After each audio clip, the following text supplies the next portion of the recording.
Students battle with road construction, Zombie Walk takes over downtown Sioux Falls, and an art reception is held for South Dakota art teachers. All this and more coming up next on College Week. Live from the Jeske Fine Arts Center on the campus of the University of Sioux Falls, this is College Week. With Brandon Sandoval, Tracy Erdman, and sports with Michelle Jacobs.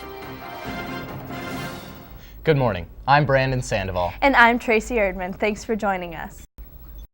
The South Dakota College Art Association held a conference this past week at Augustana College, with the mission of this year's conference being to facilitate in-depth discussions on current studio, teaching, and research practices. The majority of the conference was held as open studio workshops and roundtable presentations. Many professors from neighboring colleges presented on topics such as teaching art history surveys and seminars, and art education, what's next in South Dakota, as well as offering workshops where professors and students alike could learn or relearn new techniques. Along with the activities at the conference, an art exhibit was displayed with works from many artists from around the state, including USF's art instructor, Cisa Cooper. 2 USF students were involved in a motorcycle accident this past Monday evening. Lane Doctor and Samantha Holderby were riding Lane's bike when another driver failed to yield and struck the pair. Samantha is currently in critical condition at Sanford Medical Center, and Lane was treated for his injuries and released. You can show your support and follow her progress by going to caringbridge.org and searching Samantha Holderby. College Week will continue to bring you updates regarding Samantha's condition as more information is released. Sioux Falls roads are once again under construction. College Week's Lavelle Jackson investigates how it is affecting the daily routine of students and faculty members. Anxious, frustrated, rage. These are all emotions that students and faculty members are encountering as they come across the path of construction among Sioux Falls streets. While some are coming to terms with the change among the construction, others are having a hard time dealing with the alterations. Construction makes me frustrated because it takes me longer to get to classes than I would like it to, and I didn't plan for that extra time lots of times. Yeah, it makes me very frustrated. I live right up on 22nd over there, and my road is entirely torn up. So I don't know, it's like when you're trying to get around Sioux Falls, you know, like, and especially our campus, you always got to go through Grange. And with Grange and 22nd completely torn up, it gets kind of tough to, you know, get onto our campus and get to classes, especially when a guy's in a hurry. Students are acknowledging that they need to find ways to reach their destination on time, if not a little bit early. I guess I probably should leave a couple minutes earlier, but I haven't, so I'm just late for class. Well, a lot of walking, actually. I borrow a couple bikes, and you know, I just do what I got to do to get classes on time, wake up a little bit early. I can't be lazy anymore. Students aren't the only one derailed by the construction. Faculty members are also frustrated because of the adjustments to their normal routine. It seems like when one road construction job completes, it seems like another one opens up. So regardless of where I'm going each day, you always run into road construction sometime, although it's for a good purpose. It always does take longer to get to where you're trying to go each day. When en route to school or any other destination, there is a way that you can make your situation better, such as leaving your house a little sooner, waking up on time or a little bit earlier, finding a different way of transportation that'll make it easier, or even finding a different route, a method that'll make it sooner so you can get to your destination quicker or on time. All these are methods to make it an easier way for you to get to the road on your destination. For USF College Week, I'm Lavelle Jackson. On Thursday, October 29th, students gathered to help make a difference in the Sioux Falls community. Through Project Warm-Ups, students had the opportunity to make fleece blankets for the underprivileged of Sioux Falls. For more on the story, here's College Week's Tyler Hitchcock. This is the USF version of Project Warm-Up, which is a project started by IPC, which is the school district that identified homeless children in the region, and we are making the blankets for the children. Layman, a junior, says that the blanket recipients are selected before the blankets are even made. IPC has identified the children, and last year I think they started with 600, and the number has risen to 1,200 and keeps on raising, especially this year of the economy. And then they identify the children, and then they pick a date and just deliver them. Junior, Brad Hartzler, tells us the science behind cutting the blankets. You know, there's really is quite a science to this. Stacy Spildy actually filled me in on it. You have to cut the square out of its corners, and then you have to be methodical because the fabric is not the same length, so you have to trim it to the length, which is quite a feat in itself because the fabric gives and takes so much that it's not really straight, and then you have to cut the same amount of length on each one, about 3 inches, and the lengths vary again, and so it's just you have to be on your game to know how long what to cut. Lehman says she got the inspiration to start the USF version of Project Warm-Up after there was a visitor to one of her classes. We had Tracy Bick, the director, came to my human relations class last year, and I just thought it was something that we should get involved with to better our community and just the way to help kids, and like especially something so easy as a blanket. Like we have like 90 at home or whatever, and children don't have one. Like that's kind of ridiculous. So I feel like this is something easy that our student body can do, anyone can do, so why not do it? For USF College Week, I'm Tyler Hitchcock. There will be more opportunities to contribute your time to this worthwhile cause during the 12 days of Christmas celebration in December. Watch your campus email for more information. Coming up after the break, see what some USF students did for Halloween. We'll be right back.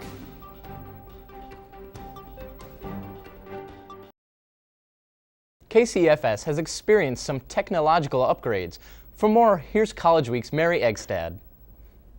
It's only a matter of time until KCFS will be heard around the world. Tuesday, October 20th, it was announced that the University of Sioux Falls campus radio station was streaming online. Ronnie Hawkins, a senior at USF and radio station manager, is very pleased with this accomplishment. A couple years ago we had the transmitter change and all that fun stuff. So now we've gone from being this little station that's covered central Sioux Falls to being this bigger station that you can hear in a 30-45 mile radius, and now you can hear us all over the world if you want to. So it's been a pretty cool thing to watch. Last year, the tunes coming from KCFS were quite different. We kind of changed our formula a little bit over the summer, where we changed from being kind of this quasi-indie radio station to just being totally open and allowing DJs to control the content of their program. So in fact, with having things online, like we actually have to be less strict because the FCC is actually a lot more regulatory of what goes on in the airwaves than just having something streaming online. With KCFS reaching a broader audience, the playlist will stay the same. With KCFS streaming online, we're not looking at changing the formula of our programming or how our shows go, anything. It's basically just going to be the same kind of thing that we've been doing since the beginning of the year. The USF Media Department started the process to stream KCFS online 2 years ago.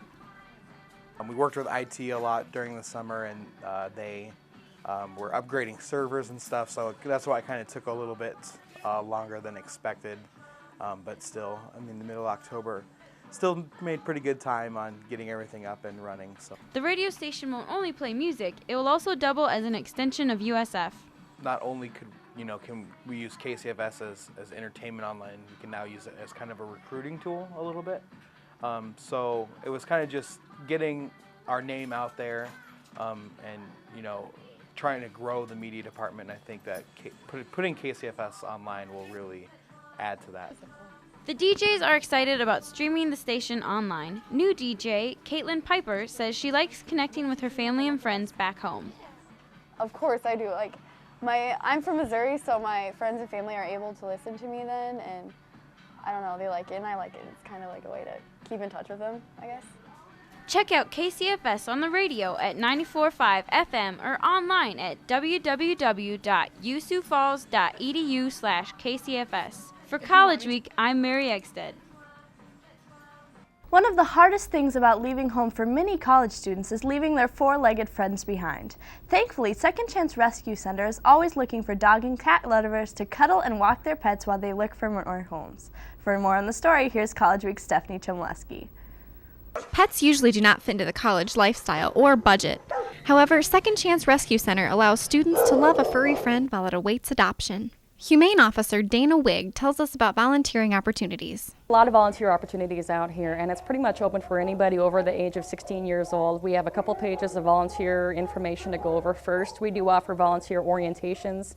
Volunteering is not only fun, but also a very rewarding experience. Longtime volunteer and pet foster parent Linda Dean explains why she continues to be a pet lover. I fostered a mother with a litter of pups, so just kind of knowing that they don't have to stay here through their puppyhood. They're at my house where they can run around, and it just relaxes me. I have a high stress job, so I just get a lot of satisfaction out of helping the animals, and every time one goes out the door, it just makes me feel good that somebody adopted them. Wigg also says that a need for volunteers is always present and that help from college students is greatly appreciated. But if you just want to come out for 10 minutes a day or even just an hour a week and just come out and play with the puppies or just cuddle with the kittens, you don't have to come in and clean or just do jobs. You come in and you simply spend time with the animals, and that's where we need people the most. There's a lot of different ways you can help out at Second Chance. As a nonprofit organization, Second Chance must host fundraising activities to generate revenue. One such event is the Second Chance Dance. Our dance is on November 14th, and it's the doors open at 7. Tickets are $10 in advance or $15 the day of the dance. For College Week, I'm Stephanie Chmielewski. Every Halloween, downtown Sioux Falls becomes the center of attention for many area zombie enthusiasts. For more on the story, we turn to College Week's Ronnie Hawkins. It seems to be another peaceful autumn night in downtown Sioux Falls. Everything is pleasant. Well, with one exception. The estimated 500 or so zombies walking down Phillips Avenue. For one night every year, a festive group of people from all around the Sioux Falls area turns a small part of the downtown area into quite a sight.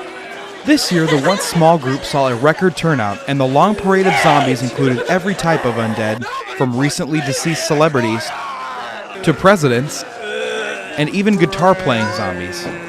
Many of the unsuspecting public that were downtown at the time looked confused or rushed in to get a quick picture of the massive sight as the hundreds of undead passed by. Sioux Falls isn't alone in this massive march of zombies, says Sioux Falls Zombie Walk instigator Kerry Roberts.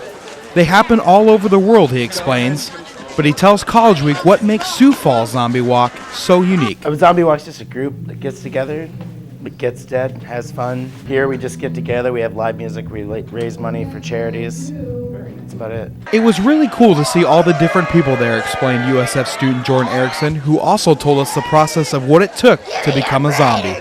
We showed up at Skelly's Pub, and we stood in line, and you give them $5, and that all goes to charity, and they do your makeup for you. They put on like a white layer, and then they kind of put some ashy stuff on to make you look emaciated, and then they draw the veins on, and then they splatter you with blood. Exciting just getting dressed up. It's been a long time since I've gotten dressed up for Halloween. Alex Hood, a USF sophomore who attended the zombie walk for the very first time, tells us the inspiration behind her Madonna zombie. This year's zombie walk theme was prom, so I tried to stick with the theme, and it was, you go, you pay $5 and put your makeup on, and they do a little bit for you, and you get splattered with blood, and then you just go and walk, and if it's really cold, you shiver and walk. USF grad Amanda Ryerholm, who has participated in the zombie walk every year since its inception, tells USF College Week the highlight of her night. Well, once we get our makeup done, we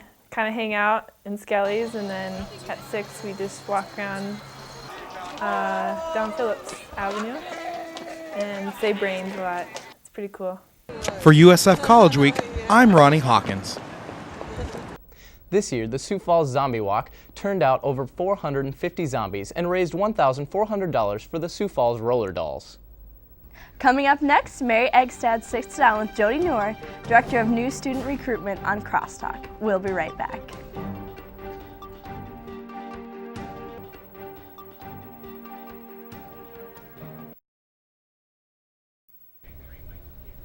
Good morning and welcome to CrossDock. I'm Mary Eggstad, and today I'm here with Director of New Student Recruitment, Jody Noor. Thanks for being here, Jody. Oh, my pleasure. Thank you.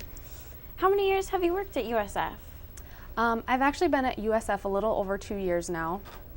I started in June of 2007, right after my graduation from South Dakota State University with my master's degree in communication studies. I knew I wanted to get into higher ed in some capacity, and the opportunity presented itself to work at the University of Sioux Falls as an admissions counselor, which I've done for the last 2 years. This summer, my husband and I were blessed with a little baby boy in June, and so while I was out on maternity leave over the course of 8 weeks, my boss at the time, Amanda Anderson, received a promotion and is now working as the registrar, which left a hole in our office in that role. So that gave me another opportunity to continue working in admissions, but I came back with the title of Director of New Student Recruitment. So I've had that title now for about 2 months. Okay, and how are you balancing work and family life? Oh, the answer to that, I think, depends on the day that you ask me. We were chatting a little bit this morning, and last night, for instance, was a rough one because Miles was up a lot, he was sick. And so there are some mornings when I come in and I feel a little frazzled, as probably most new moms do from time to time. But I feel really blessed because I have amazing coworkers and amazing colleagues, and some of those mornings when I come in and I look a little tired or frazzled, they're there with a pat on the back and a smile, and they remind me that they've been there once too and that it gets better. But overall, I would say the balance is going really well. I love my job, and I think that was just reinforced when I was home on maternity leave. I missed USF, and I missed my friends here, and I missed my colleagues, and I missed the work. So it really reinforced when I had the opportunity to be home for so long how much I missed work.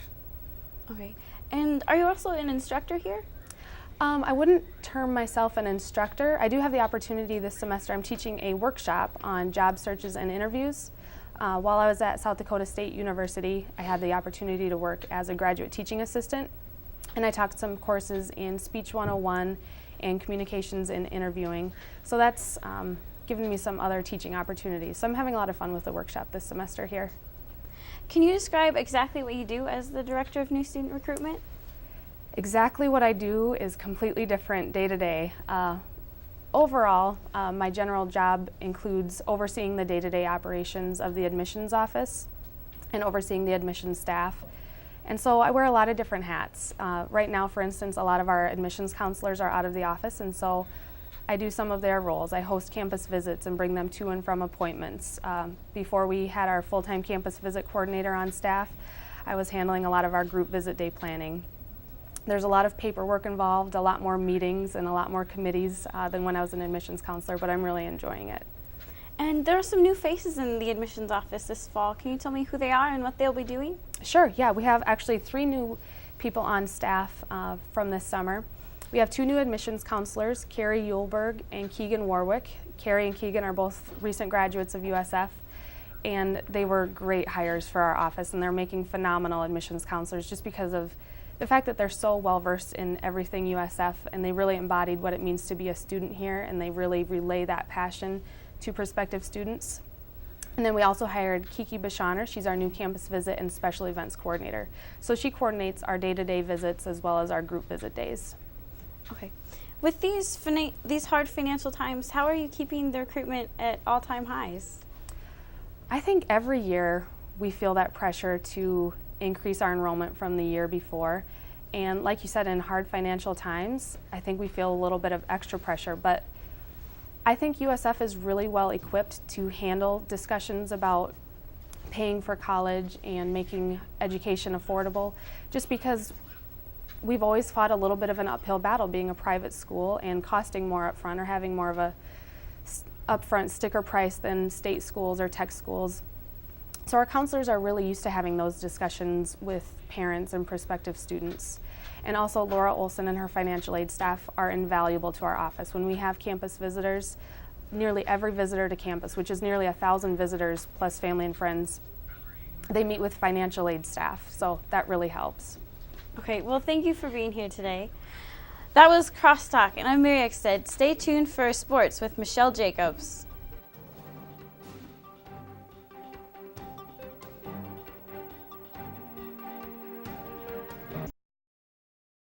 And now it's time for sports with College Week sports reporter Michelle Jacobs. So Michelle, the Yankees closed out the series. Yeah, they had a really good Game 6 to finish it off. Last Saturday, the University of Sioux Falls Cougars took on their longtime rivals of Northwestern College. On their first possession, the Cougars offense went to work as quarterback Lorenzo Brown finished the drive himself. Again, Brown would score for the Cougars, this time with a 3-yard run, giving the Cougars a 14-0 lead. The Cougar offense scored on the following possession as Brown added his third touchdown run for the day. Sioux Falls would add another touchdown before the end of the first half as Brown connected with senior tight end Scott LeBrun, making the score 35-7. The Cougars would add 2 third-quarter Brown-Ryan touchdown passes as the final score came in the fourth quarter, making the final score 49-14. Next up for the Cougars is a home game today against Dordt College at 1 p.m. In national sports news, on Wednesday night, the Philadelphia Phillies and the New York Yankees met in New York for Game 6 of the World Series. After a scoreless inning, the Yankees' designated hitter Hideki Matsui hit a 2-run homer to right field to put the Yankees up 2-0. The Phillies struck back as Carlos Ruiz hit a triple and was brought in a sacrifice fly for the Phillies by Jimmy Roland. Again in the third quarter, Matsui helped the Yankees score 2 runs. This time with the bases loaded, he singled to center to put the Yankees up 4-1. In the bottom of the 5th inning, Derek Jeter doubled and a base hit by Mark Teixeira would score, Jeter adding another point to the Yankees score. Matsui added 2 more runs to the score by hitting in Teixeira and Alex Rodriguez with a line drive double. This would be the last score of the game for the Yankees as they held on for their last victory of the season. The win would go to Yankees' Andy Pettitte and the save to Mariano Rivera as the New York Yankees celebrated their 27th World Series victory with a final score of 7-3. And that's sports for the day. Thanks, Michelle. Thank you. College Week's movie critics are back with a review of the film Law Abiding Citizens. Here's Ronnie Hawkins and Tyler Hitchcock.